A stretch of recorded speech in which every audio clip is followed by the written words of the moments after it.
Okay, good morning, everyone.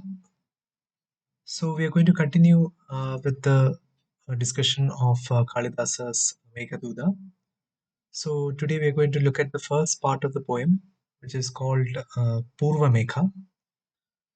So this is the part where we see the yaksha talking to the cloud messenger, asking him to carry his message to his wife, who is far away in the northern Himalayas, in the mythical city of Alagabri. So let us look at the first stanza. On Rama's shady peak where hermits roam, mid streams by Sita's bathing sanctified, an erring Yaksha made his hapless home, doomed by his master humbly to abide, and spend a long, long year of absence from his bride. Okay. So the poet is giving us a sort of a prelude to the poem. Kalidasa is telling us that this is concerning an erring Yaksha. Erring here means somebody who has committed a mistake. So this Yaksha, who is a divine attendant of Kubera, the god of wealth, is exiled for a year from his home in the Himalayas, and he is dwelling on a peak in the Vindhya range. Half of India separates him from his young bride. After 8 months of growing emaciation, the first cloud warns him of the approach of the rainy season, when neglected brides are wont to pine and die. So 8 months have passed in this year-long exile, and it is the time of the monsoon. So the first cloud who is arriving at Vindhya, Vindhya is a southern mountain range, so it is one of the first places where the monsoon will arrive. So the first clouds arriving at Vindhya, um, they remind this yaksha of the fact that his bride is all alone and probably missing him, and so he really wants to send a message to her. So he says, or the poet says, some months were gone, the lonely lover's pain had loosed his golden bracelet day by day, ere he beheld the harbinger of rain, a cloud that charged the peak in mimic fray, as an elephant attacks a bank of earth in play. So this stanza contains a um, very interesting description of a cloud. So the cloud is described as, or it is being compared to an elephant who's attacking the bank of a river, right? So sometimes if you have seen nature documentaries or some sort of videos of elephants, you might have seen them attacking or digging the mud of a river, searching for salt or some sort of minerals. So Kalidasa is also a very astute observer of nature, and he has observed this behavior, and he compares the elephant's behavior to that of a cloud. So just like a cloud comes and um, attaches itself to the side of a mountain, resembles somewhat an elephant attacking the bank of a river, because both the cloud and the elephant are the same color, dark gray. Okay, so we move on to the third stanza now. For this cause of lovers' hopes and fears, long time Kubera's bondman sadly bowed, in meditation choking down his tears. Even happy hearts thrill strangely to the cloud. To him, poor wretch, the loved embrace was disallowed. Okay. So seeing the cloud so close to the mountain range, it made the Yaksha think of himself and his wife, who used to be very happy together. But as he is separated from his wife, he feels a pang of sadness, and it manifests itself as tears. So the yaksha is actually shedding tears, seeing the cloud frolic, play with the mountain range. He's reminded of himself and his wife. Unable to send tidings otherwise of his health and his unchanging love, he resolves to make the cloud his messenger. Now we come to the main idea behind this poem. He is asking the cloud to carry his message to his wife. Longing to save his darling's life, unblessed with joyous tidings through the rainy days, he plucked fresh blossoms for his cloudy guest. Such homage was a welcoming as a welcoming comrade pays, and bravely spoke words of greeting and of praise. So the reason behind the Yaksha's intention to send his message through the cloud is that it is the monsoon that is coming, and the rainy days are full of, um, you know, full of uh, bad events. It doesn't shine. The sun is hidden, so people might feel a little sad during the monsoon season. So he wants to comfort his wife by sending his message through the cloud. So he welcomes the cloud as a comrade. A comrade means a friend or a colleague. And now he's greeting the cloud. Nor did it pass the lovelorn Yaksha's mind how all unfitly might his message made, with the cloud mere fire and water, smoke and wind. Never yet was lover could discriminate twixt life and lifeless things in his love-blinded state. So Kalidasa tells us that the Yaksha was so desperate to find a messenger that he did not realize that he is talking to a cloud. A cloud is not a living thing; it is just a combination of fire and water, right? And smoke and wind. But because he was in such a state of mind, while he was captivated by thoughts of his lover, he decided to send his message through the cloud itself. So now in the sixth stanza, he tells his request to the cloud. I know, he said, thy far famed princely line, thy state in heaven's imperial council chief, thy changing forms to thee, such fate is mine. I come a suppliant in my widowed grief, better thy lordly know than meaner soul's relief. So he says, he praises the cloud first. He says that cloud is coming from heaven itself. It is such a powerful, uh, you know, being able to change his forms, and the yaksha, presents himself as a beggar, a suppliant, who has no other choice but to ask for this favor from the cloud. He continues, "O cloud, the parching spirit stirs thy pity. My bride is far, through royal wrath and might. Bring her my message to the Yaksha city, rich gardened Alaka, where radiance bright from Shiva's crescent bakes the palaces in light." He says again, please convey my message to this mythical city of Alaka, hinting at the same time that the cloud will find his kindly labor rewarded by pleasures on the road. So, in order to make the cloud take up this um, journey, this task, there has to be some reward for the cloud as well. So the Yaksha is now describing all the beautiful lands that the cloud will get to visit as he carries the Yaksha's message to his wife. When thou art risen to airy paths of heaven, through lifted curls the wanderer's love shall peep, and bless the sight of thee for comfort given. Who leaves his bride through cloudy days to weep, except he be like me, whom chains of bondage keep. Okay. So he says, as the cloud is moving from southern India to northern India, people will look up at the cloud full of love, because the whole of North India has been waiting eagerly for the monsoons to arrive. So when they look at the cloud, through their curled hair, which is covering their eyes, they will look at the sky, and their gaze, their sight will be so loving towards the cloud, and they will bless the sight of the cloud, and his arrival, the cloud's arrival, is like a blessing, right? Uh, and it is like a token of love that the yaksha is sending to his wife.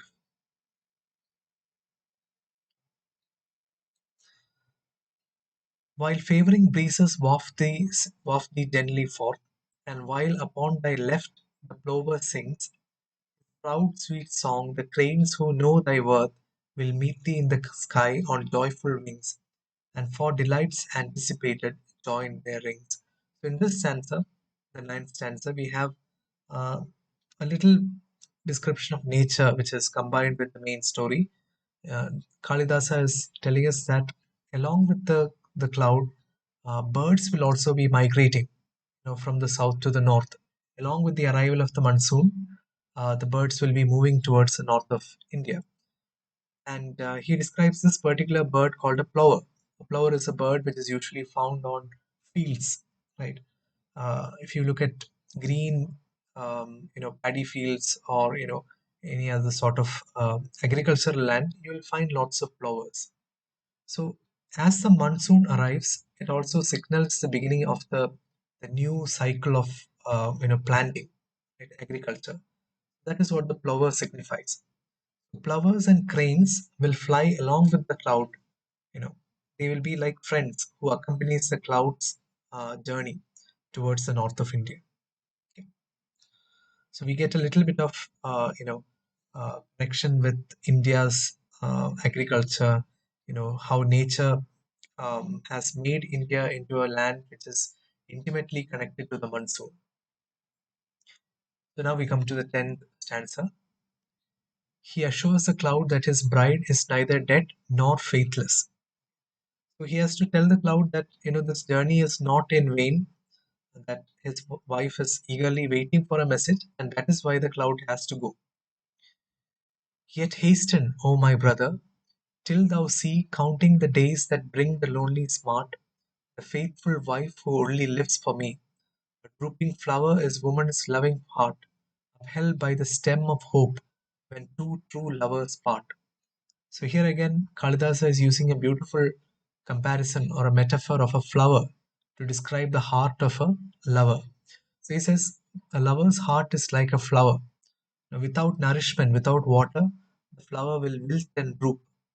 So the heart of his wife is like the heart, like a flower which is, without water, without rain. So the rain cloud is bringing not only water to this lover's heart, but also the message from her husband, which is like water, which is like a nourishing sustenance. Okay. And when they hear thy welcome thunders break, when mushrooms sprout to greet thy fertile beaks, the swans who long for the Himalayan lake will be thy comrades, whose Kailasa speaks, with juicy bits of lotus fiber in their beaks. Again, this is a description full of images from nature. The rainy season, accompanied by thunder and lightning. And here, Kalidasa imagines the thunder to be like the sound of the cloud, right? And the sound of the cloud will be greeted like, a welcome, like, somebody beating the drums to welcome a guest. The sound of the thunder will be like that. And this is the time when mushrooms will sprout, indicating moisture in the soil and in the atmosphere. And the swans who will be migrating towards the north, towards the Himalayas, will be the cloud's friends as they go towards the sacred mountain of Kailasa, right? And they will be carrying juicy bits of lotus fiber in their beaks. Why would swans carry this lotus fiber? To build nests. So usually birds will carry fibers in their beak in order to build nest. And nest building is a activity which indicates love, creation of a new generation, etc. Right? So the yaksha is connecting all of these images together, right? So the cloud is essentially what enables all of this to happen.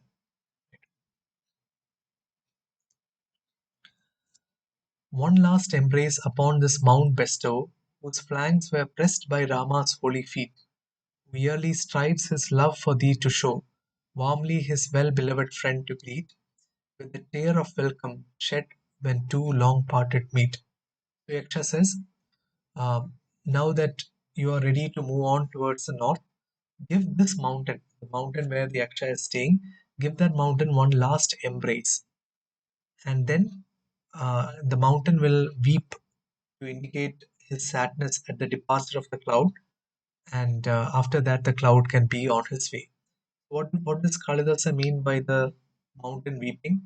It simply means that when the cloud reaches the mountain will be covered in water, and the you know all sorts of small streams will be running through the side of the mountain, and this resembles drops of tears running down somebody's face. Kalidasa imagines the mountain to be like a person who is crying, after embracing the cloud and bidding goodbye to the cloud as the cloud is going towards the north. So now from the 13th stanza onwards, the Yaksha is describing the long journey that the cloud will be taking. Learn first, O cloud, the road that thou must go. Then hear my message ere thou speed away. Before thee mountains rise and rivers flow. When thou art weary, on the mountains stay, and when exhausted, bring the river's driven spray. So Kalidasa, or rather the Yaksha, is telling the cloud, this is the way that you must follow. And as you are going on your way, you will meet mountains and rivers. And whenever you are weary, whenever you are tired, you can rest on the mountains.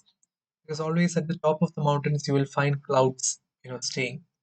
So, whenever the cloud is tired, the cloud can rest at the top of the mountains.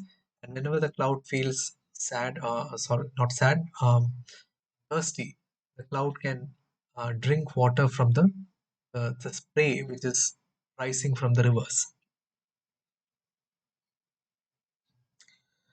Beginning with the departure from Rama's peak, where dwells a company of Siddhas, divine beings of extraordinary sanctity. So the start of the journey is from this mountain in the Vindhyas, and the specialty of this mountain is that it is supposed to be blessed by Lord Rama. And on this mountain, you have a group of siddhas, divine sages, holy men who worship God, who spend their time in prayer. So the Yaksha says, elude the heavenly elephant's clumsy spite, fly from this peak in richest jungle trust, and Siddha maids who view thy northward flight will upward gaze in simple terror, lest the wind be carrying quite away the mountain crest. So again, we have a very beautiful description. Uh, the poet imagines that when the Siddha woman, when they see this cloud flying away from the mountain, they will be filled with fear. Why? Because it will appear to them as if a whole block of the mountain is, flying away. Again, because the color of the mountain and the color of the cloud are the same. Both are very dark gray or black. Okay. Bright as a heap of flashing gems, there shines before thee on the anthill Indra's bow, matched with that dazzling rainbow's glittering lines. Thy sombre form shall find its beauties grow, like the dark herdsman Vishnu, with peacock plumes aglow. So again, Kalidasa is describing the beauty of the mountain and the cloud, and he is describing how the rainbows will be created as the cloud moves through the forest and the mountains, and these rainbows will add on to the beauty of the cloud, right? So just like Krishna is made more beautiful when he wears peacock plumes, the feathers of the peacock. Often in pictures of Krishna, we see that he is always wearing a peacock plume on his turban, or on the head. So like that, the mountains will cause rainbows to be caused near the cloud, and the cloud will be like Krishna, because both Krishna and the cloud are dark, supposed to be dark. And this Indra's bow is a reference to the rainbow. So that will be like a beautiful ornament of the cloud. So now we have a description of the various places that the cloud will be passing through. First place is called the Mala Plateau. So this plateau is, towards the western part of India, because the cloud is initially flying towards the west, towards the Narmada River. The farmers' wives on Mala's lofty lea, though innocent of all coquettish art, will give thee loving glances, for on thee depends the fragrant furrow's fruitful part. Thence barely rest westering, with a lightened burden, start. So Yaksha says, all the farmers' wives on Mala Plateau They will look at the cloud with love, because it is, they depend on the cloud's rain for their harvest, their agriculture.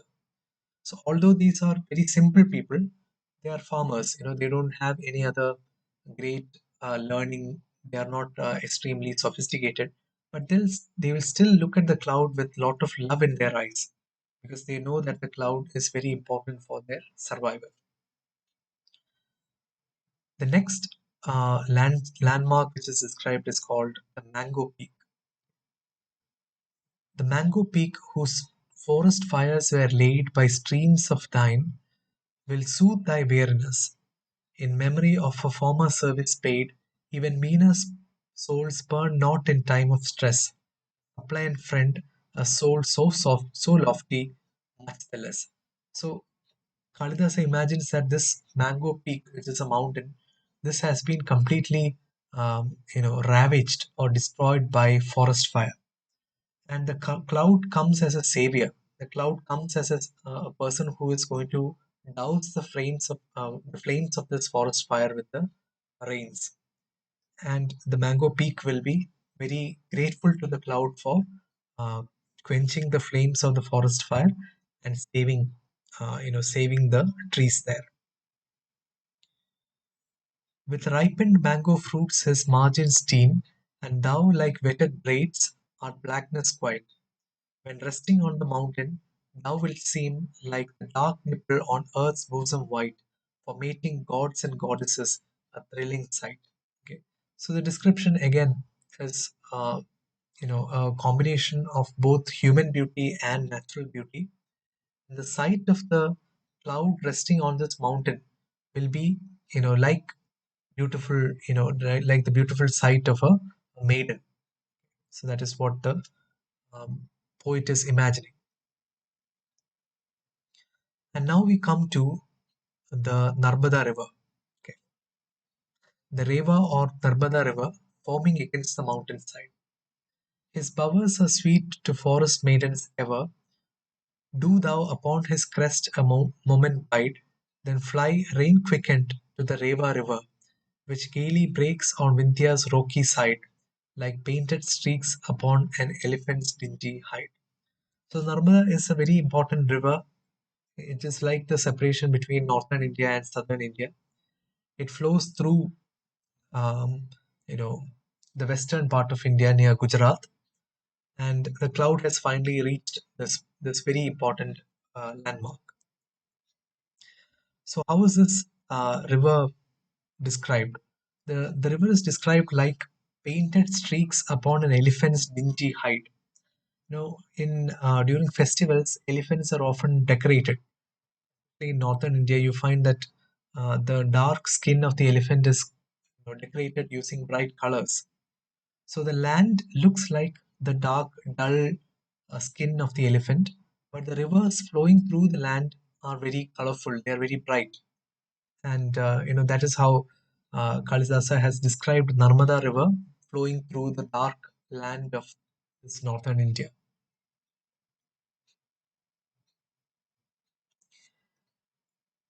Where thick rose apples make the current slow, fresh, refresh thyself from thine exhausted state with ichor pungent drops that fragrant flow. Thou shalt not then to every wind vibrate. Empty means ever light, and full means added weight.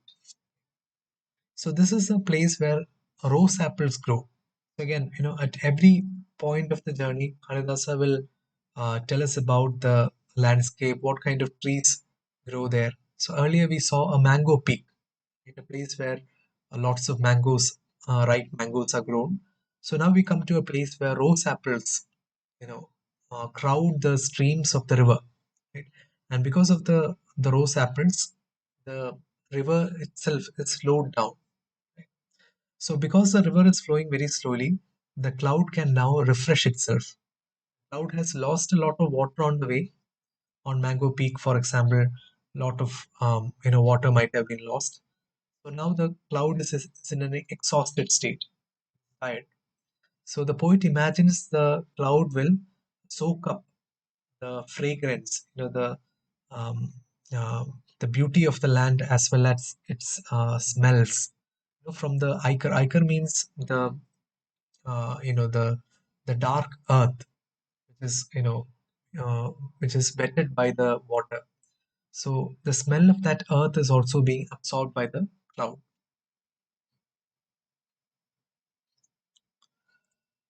Spying the madder on the banks, half brown, half green, the shoots that struggle to the birth, dipping where early plantain buds hang down, scenting the sweet, sweet smell of forest earth, the deer will trace thy misty track that tends the dearth. So again, the poet is describing how the banks of the river will look like. Madder is a kind of plant which grows on the banks of the rivers. And due to the summer, the heat of the summer, this plant has now become half brown and half green. Only the part which is, in contact with the water is green. The rest of the plant is now very parched or, dark brown in color. So at this land, when the cloud arrives, even the forest animals like the deers, they will look at the cloud with love, because they know that the cloud is bringing an end to the days of the summer. Very hot and dusty days of the summer will come to an end very soon. Though thou be pledged to ease my darling's pain, yet I foresee delay on every hill, where jasmines blow, and where the peacock train cries forth with joyful tears a welcome shrill. Thy sacrifice is great, but haste thy journey still. The Yaksha remembers that the cloud has to cover a long way.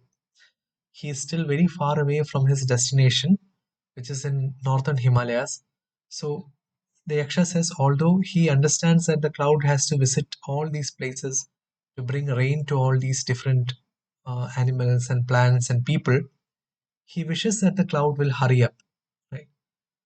Um, you know, he understands that the cloud is making a great sacrifice, because it is the duty of the cloud to bring water and life to all these dry parts of the world. And by doing this, the cloud is actually sacrificing itself. Right? So when a cloud loses its water, it is actually losing its own existence. So the Yaksha remembers this, but still he asks the cloud if he can move a little faster.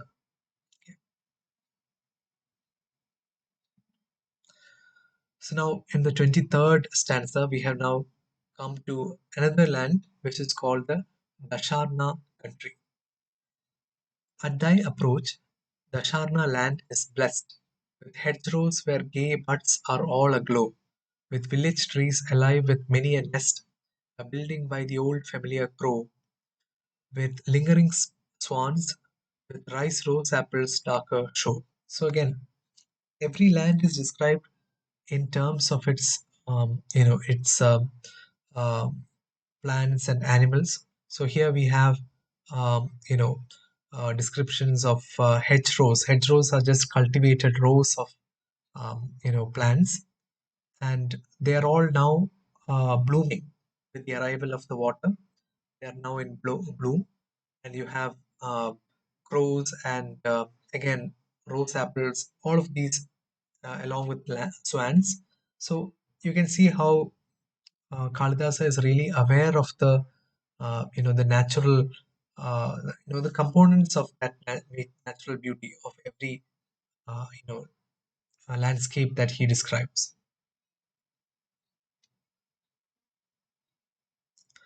And now we come to the capital of this Dasharna country, which is the city of Vidisha.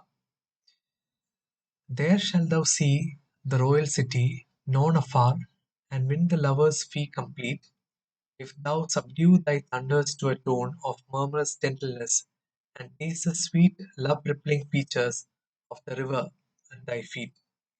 So now here the poet imagines the river to be like the cloud's lover, and the arrival of the cloud is like the completion of the tryst of these two lovers, their promise to each other to meet.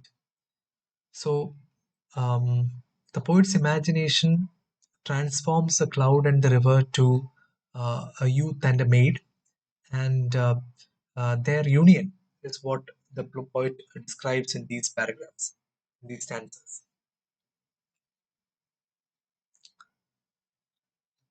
A moment rest on Nichai's mountain then, where madder bushes don their blossom court, as thrilling to thy touch, where city men over youth's unbridled pressures fondly gloat, in caverns whence the perfumes of gay women float. So again he describes the city where, always in these descriptions we get the impression that the cities are full of very contented people. Um, and this is the descriptions that we get from Kalidas are very different from the usual descriptions of India that we see in Western literature. In the West, India is a land of poverty, of people who have to struggle, of very few what do you say, very few avenues for enrichment or wealth. But in Kalidasa's own description, we find that the cities are full of life, where the women are, they are dressed in very beautiful attires, adorning themselves with ornaments and perfumes. Um, and the city men are youthful, and they are enjoying the pleasures of youth to to the greatest extent possible. So we find a very different sort of a description in Kalidasa. Fly on refreshed and sprinkle buds that fade on jasmine vines in gardens wild and rare, by forest rivers and with thy loving shade, caress the flower girls' heated faces fair, whereupon the lotuses droop, withering from their hair. So again, we have a beautiful description here. Kalidasa is describing the arrival of the monsoon and how it is a great relief for the people of the cities, especially the flower girls. The flower girls who carry flowers from house to house, selling them for garlands or for pujas or whatever. So because of the heat of the summer, even the lotuses that these flower girls wear on their hair, it is drooping, it is wilting. But with the arrival of the cloud, uh, cool winds also arrive, which refresh their faces, which gives them comfort. So finally, we pass through these landscapes, and we are now arriving at Ujjain. So remember, like we discussed in the introduction, uh, Kalidasa is supposed to have been a resident of Ujjain under King Vikramaditya. So now we come to a part of the poem where Kalidasa is describing his own very familiar home city. So we'll discuss that in the next section. We'll stop here, but let us just very quickly recap what we have discussed so far. We have covered from stanza 1 to 26 of this poem. So we saw how the Yaksha is meeting this cloud and uh, engaging the cloud on this task, this journey to bring his message to his lonely wife, all the way in the northern parts of the Himalayas. And we all through the poem till here we have seen many descriptions of nature's beauty, comparisons between nature and the beautiful figures of both men and women. We have also seen how um, uh, Kalidasa is very accurate in his descriptions of uh, both plants, animals, and geographical features such as mountains and rivers. So all of this convinces us that Kalidasa was intimately familiar with this landscape, and that he was a very skillful observer of nature in order to transform these observations into beautiful descriptions of nature. So that is the general impression that we get from this first part of the poem. So do read the next 20 something stanzas, which will take us to the end of this first half of the poem. So we'll continue with this in the next class. Um, yes.